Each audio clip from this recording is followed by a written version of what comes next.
Hal kedua yang menjadi celah bagi iblis adalah keserakahan. Dalam Lukas 22 ayat yang ketiga dikatakan, maka masuklah iblis ke dalam Yudas yang bernama Iskariot, seorang dari ke-12 murid itu. Dalam Yohanes 13 ayat kedua dikatakan, mereka sedang makan bersama dan iblis telah membisikkan rencana dalam hati Yudas Iskariot, anak Simon, untuk mengkhianati dia. Saya berpikir Yudas makan bersama dengan Yesus dan murid-murid rasul-rasul yang lainnya.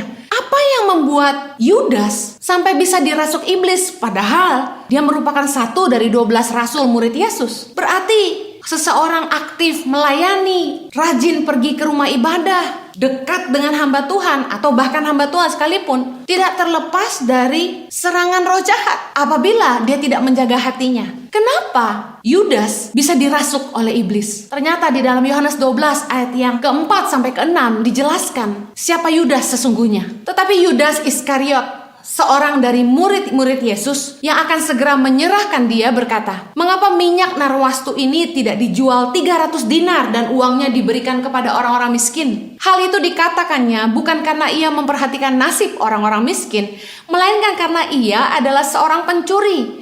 Ia sering mengambil uang yang disimpan dalam kas yang dipegangnya. Yudas adalah seseorang yang serakah, cinta uang. Dia berani mencuri, tidak berintegritas, mengambil yang bukan haknya. Orang yang tidak menjaga hati, tetapi cinta uang, berani mencuri, jelas akan dikuasai oleh roh jahat. Banyak orang yang kelihatannya selalu ada di rumah Tuhan, dekat dengan hamba-hamba Tuhan, bahkan mungkin pelayan Tuhan. Tapi kalau hatinya cinta uang, akan mudah dirasuk iblis. Yesus tahu bahwa salah satu dari murid-muridnya adalah iblis. Saya sempat berpikir apakah karena dirasuk iblis, Yudas menyerahkan Yesus. Tapi ternyata ada sebabnya kenapa Yudas sampai dirasuk iblis. Karena Yudas mencuri uang dari kas yang dipegangnya. Kita tahu bahwa Yudas adalah bendahara dari ke-12 murid Yesus. Hati-hati kalau Anda bendahara di sebuah gereja atau bendahara di sebuah organisasi atau Anda bekerja di bagian keuangan. Karena orang-orang yang bekerja di area ini harus bisa dipercaya. Hal ketiga yang membuat celah bagi iblis masuk dalam hidup kita adalah ketidaksehatian, unsettled problem. Dalam 1 Korintus 7 ayat yang ketiga dikatakan, hendaklah suami memenuhi kewajibannya terhadap istrinya, demikian pula istri terhadap suaminya. Istri tidak berkuasa atas tubuhnya sendiri, tetapi suaminya.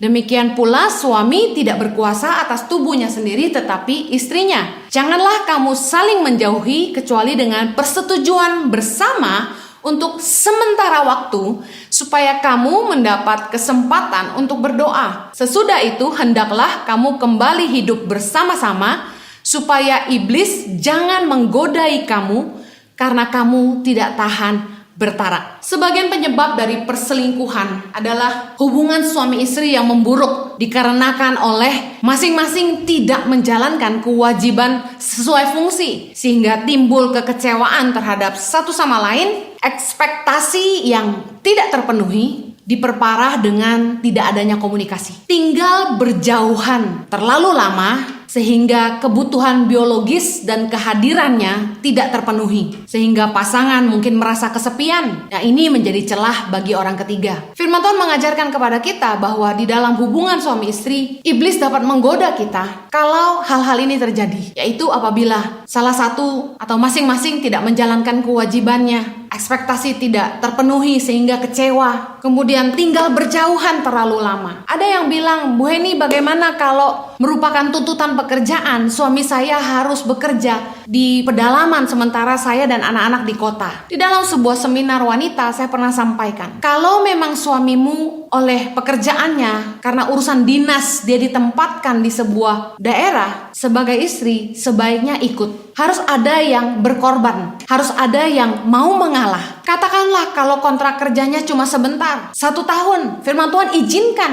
tinggal berpisah sementara dengan persetujuan bersama. Jadi harus sepakat untuk tinggal pisah, tapi hanya untuk sementara waktu. Bagaimana kalau dinasnya sampai 3-5 tahun? Salah satu harus mengalah. Saran saya, dipertimbangkan matang-matang apa yang terbaik bagi Anda dan keluarga Anda. Anak-anak yang masih kecil mungkin masih bisa ikut untuk pergi ke daerah yang mungkin sekolahnya belum terlalu bagus, tapi mamah bisa mengajar homeschooling buat anak-anaknya demi kesatuan rumah tangga. Atau bila istri pekerjaannya jauh lebih baik dan menghasilkan uang yang lebih baik, mungkin suami yang harus mengalah dan lain sebagainya. Banyak cara yang bisa diambil untuk menjaga keutuhan rumah tangga. Long distance relationship tidak mudah. Tentu Anda akan merasa sangat kesepian. Saya dan Jojo tidak pernah tinggal berjauhan, tapi waktu kami masing-masing sibuk melayani sehingga jarang bertemu, Sabtu Minggu tidak pernah sama-sama, terasa sekali sepinya. Tidak ada sosok seseorang yang biasa mendampingi kita, tidak ada teman yang biasa bisa menemani kita makan bersama. Bahayanya ketika celah ini terbuka, iblis masuk dengan sosok orang yang sangat mengagumkan bagi Anda. Mungkin Anda bilang, saya kuat. Tapi sudah berapa banyak kita melihat dan kita mendengar orang-orang selingkuh dengan rekan sekerjanya. Bahkan orang-orang yang berpisah dengan pasangannya hanya karena mereka jatuh cinta dengan orang-orang yang lebih sering bertemu dengan mereka. Apakah uang lebih penting daripada keutuhan rumah tangga? Menikah bukan untuk menghidupi keluarga, tapi untuk hidup bersama-sama. Bagi saya lebih baik uang tidak seberapa, yang penting kami kumpul sama-sama.